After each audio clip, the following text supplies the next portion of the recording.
Bismillahirrahmanirrahim. Assalamualaikum warahmatullahi wabarakatuh. Halo teman-teman semua.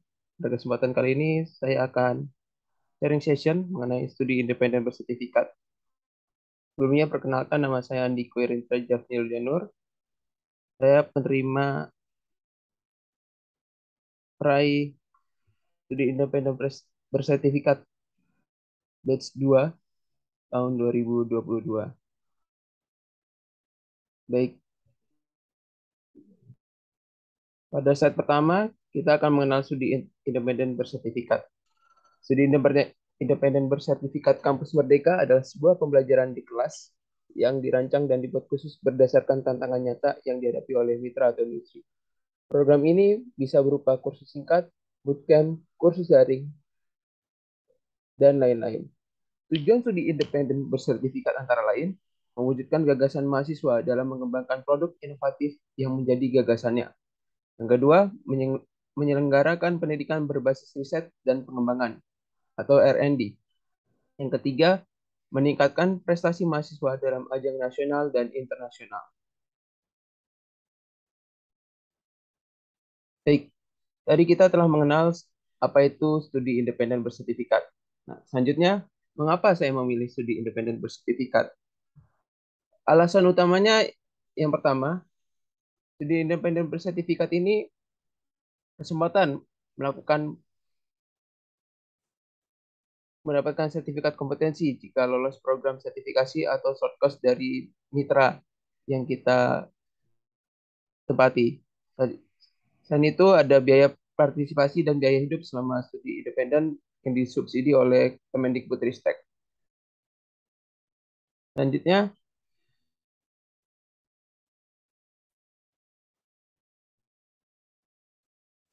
di sini saya akan menjelaskan bagaimana proses seleksi dari studi independen itu mengacu pada panduan MSIB, maka setiap mitra berwenang dan biasanya akan menjalankan proses rekrutmen dan seleksi antara lain. Satu, pemeriksaan kelengkapan administrasi dengan verifikasi otomatis oleh sistem.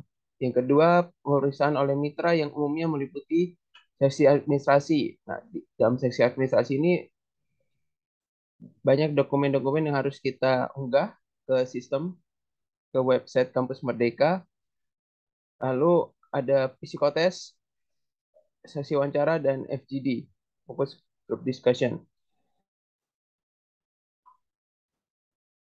Nah, apa saja sih yang dipelajari pada saat studi independen bersertifikat? Saya mata kuliah yang saya ambil itu adalah tentang artificial intelligence. Suatu yang dipelajari tentang artificial intelligence ini, yang pertama logika dan konsep teknologi AI.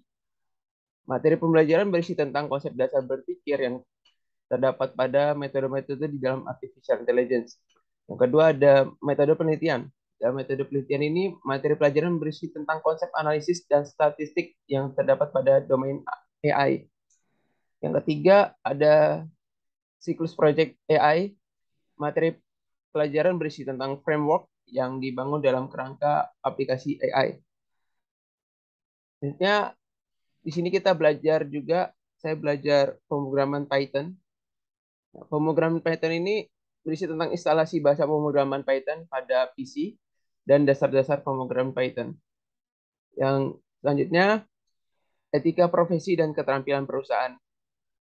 Dalam etika profesi dan keterampilan perusahaan ini, kita belajar belajar keterampilan interpersonal, etika, manajemen waktu, komunikasi bisnis, pola pikir, pembuatan CV, presentasi, dan teknik wawancara. Selanjutnya ada proyek akhir. Dalam proyek akhir ini kita tergabung dalam dalam sebuah tim yang di mana itu nanti kita akan mengerjakan proyek proyek yang akan kita selesaikan untuk sebagai syarat lulus dari program studi independen bersertifikat ini.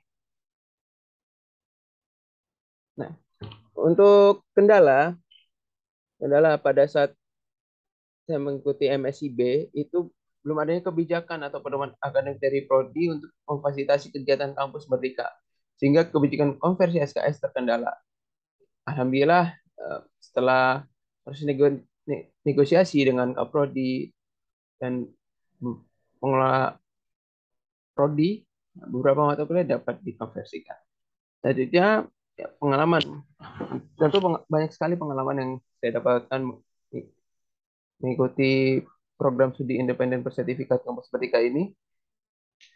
Pengalaman yang saya tak terlupakan itu ketika mengerjakan proyek akhir tentang pengklasifikasian motif batik berbasis artificial intelligence dengan eh, di situ saya tergabung dengan berbagai mahasiswa di dari berbagai daerah dalam mengerjakan proyek akhir ini. Tantangannya adalah kita harus menyelesaikan proyek akhir ini kurang lebih 1 bulan, yang mana proyek ini tidak mudah karena kita eh, melakukan pengklasifikasian motif batik berbasis AI. Tapi alhamdulillah dengan penuh rasa tanggung jawab, soliditas, dan loyalitas, kita dapat menyelesaikan proyek akhir ini.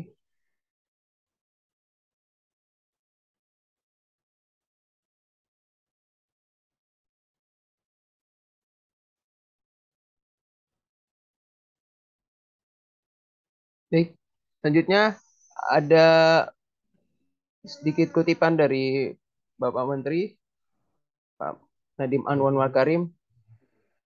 Di sini kompetensi-kompetensi kemandirian, kemampuan berkolaborasi, dan semua profil pelajar Pancasila diasah dalam program-program MBK.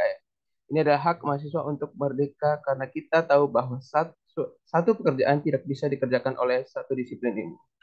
Maka eh, pentingnya kita mengikuti kampus Merdeka untuk Indonesia Jaya. Sekian, semoga bermanfaat materi yang saya sampaikan. Bila taufiq wal hidayah, wassalamualaikum warahmatullahi wabarakatuh.